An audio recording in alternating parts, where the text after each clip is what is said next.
जय श्री कृष्णा दोस्तों। हर हर महादेव। कैसे हैं आप सब? स्वस्थ और सुरक्षित होंगे। दोस्तों, हमें पूजन में सबसे ज़्यादा किस चीज़ की ज़रूरत होती है? ऐसी कौन सी वस्तु होती है जिसके बिना हमारी पूजन पूर्ण नहीं होती? आप सब जानते हैं, चावल, अक्षत। चावल को ही अक्षत कहा जाता है। अक्षत का अर्थ होता है अखंडित। चावल को पूर्णता का प्रतीक और देवताओं का भोग माना गया है। हमारी श्रद्धा, हमारी भक्ति खंडित कभी ना हो, सदैव बढ़ती जाए, इसलिए चावल भगवान को अर्पित किए जाते हैं। हमारे देश में किसी को भी आशीर्वाद देते वक्त कहा जाता है धन और धान्य से संपन्न हो। इसमें धान्य का अर्थ चावल ही होता है। हिंदू धर्म में चावल का बहुत अधिक महत्व होता है। इसी वजह से हर तरह की पूजन में चावल का प्रयोग किया जाता है। कोई भी पूजा, यज्ञ, अनुष्ठान बिना चावल के पूर्ण नहीं हो सकता। चावल अर्थात अक्षत, जिसका मतलब होता है जिसका क्षय नहीं हुआ हो। हिंदुओं में किसी भी शुभ कार्यों पर माथे पर रोली के साथ चावल लगाकर तिलक किया जाता है, क्योंकि हमारे लिए यह आशीर्वाद प्रदान किया जाता है कि आपका मान सम्मान, आपकी संपन्नता कभी भी क्षय ना हो। दोस्तों, चावल का संबंध चंद्रमा से माना जाता है और ज्योतिष में इन उपायों को आजमाकर कुंडली में चंद्रमा की स्थिति को मजबूत कर सकते हैं, जिससे वह शुभ फल देने लगते हैं और जीवन में जितनी भी समस्याएं होती हैं उन सभी समस्याओं का अंत हो जाता है।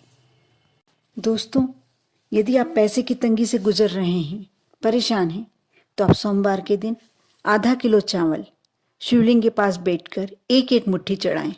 बचे हुए चावल को किसी ज़रूरतमंद को दान कर दें। ऐसा लगातार आप 5 सोमवार तक करें।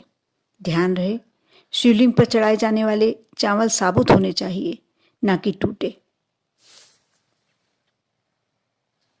टूटे हुए चावल किसी भी देवी देवता पर नहीं चढ़ाने चाहिए। यह उपाय करके आप धन प्राप्ति की योग बढ़ा सकते हैं। दोस्तों, अब मैं आपको ऐसा उपाय बताने जा रही हूँ जिसे करने के बाद आपके यहाँ यदि दरिद्रता है तो वह एकदम से समाप्त हो जाएगी। साथ ही आपके पास इतना धन आएगा, इतनी लक्ष्मी आने लगेगी कि आप समेटते समेटते परेशान हो जाओगे। आप चावल बनाते हैं रोजाना, सभी के घर, अधिकतर घरों में चावल बनाए जाते हैं। आप चावल में क्या डालते हैं बनाते समय? नमक और पानी। आप चावल में थोड़ा सा दूध, ज़्यादा दूध नहीं, 1 चम्मच दूध, और चावल बनाते समय थोड़ी सी शक्कर, भले ही वह आधा चम्मच, 4 दाने। उसका स्वाद नहीं लाना अपने को उसके शुभ फल लाना है। आप जब भी घर में चावल बनाए खाने के लिए थोड़ा सा दूध, 1 चम्मच दूध डालें, थोड़ी सी शक्कर डालें। उसके बाद आप जो भी डालना चाहें आप डाल सकते हैं। आप ऐसा करके देखें। इससे आपके यहाँ जो नकारात्मक ऊर्जा है वह समाप्त हो जाती है और माँ लक्ष्मी की कृपा प्राप्त होती है। साथ ही यदि आप घी डालते हैं तो ये अति उत्तम होता है। कहते हैं कभी भी 3 धान्य अपने घर में कभी समाप्त नहीं होना चाहिए। कभी चावल हमारे यहाँ समाप्त नहीं होना चाहिए। चावल का डिब्बा हमेशा जब आधे से नीचे आने लगे तो आपको फिर से पूरा भर के रखना चाहिए। साथ ही गेहूं कभी भी ऐसा नहीं हो कि बिल्कुल ख़त्म हो जाए, बिल्कुल समाप्त हो जाए।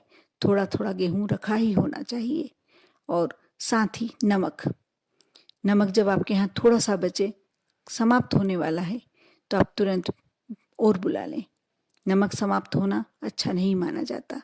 ये 3 चीज़ें आपको हमेशा अपने घर में, भले ही थोड़ी मात्रा में रह जाए, फिर आप बुला लें, लेकिन ये आपको समाप्त नहीं होने देना चाहिए। ये अशुभ फल देती है। आप जिस तरीके से चावल बताए गए हैं वह उस तरीके से बनाएं। आप देखना आपके यहाँ कैसे लक्ष्मी का प्रवेश शुरू हो जाता है। साथ ही इतना धन आता है, इतना धन आएगा कि आप समेटते समेटते पूरा जीवन आपका धन्य से भर जाएगा। आप करें, विश्वास करके, श्रद्धा करके।